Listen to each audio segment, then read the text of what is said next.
నమస్తే అండి.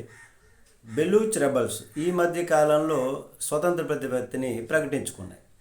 ఈ బెలూచ్ రెబల్స్ పాకిస్తాన్ సైన్యం యొక్క సరిహద్దులను దాటి భారతదేశ సరిహద్దుల వైపు వస్తుంటే 10 మంది పాకిస్తాన్లో చనిపోయారు అని వార్త. అయితే దాన్ని పాకిస్తాన్ సైన్యం కవర్ చేసుకోవడాన్ని లేదు అబ్బెబ్బెబ్బే మా వాళ్ళు ఏం కాదు, మేమే 41 మందిని చంపేశాము అని చెప్పుకుంటుంది. నిషేధిత తెహరీకి తాలిబాన్ పాకిస్తాన్ టీడీపీకి చెందిన 41 మంది ఉగ్రవాదులను మట్టుబెట్టినట్లు పాకిస్తాన్ అధికారులు తెలిపారు.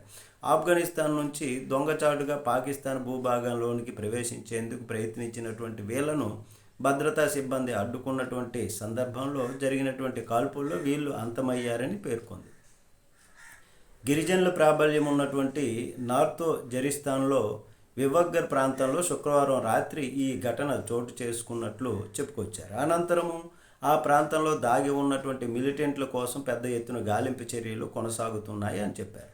మృతుల్లో ఎక్కువ మంది ఆఫ్ఘన్ పౌరులేనని చెప్పుకొచ్చారు. దీనిపైన పాక్ సైన్యం స్పందించలేదు. నమస్తే.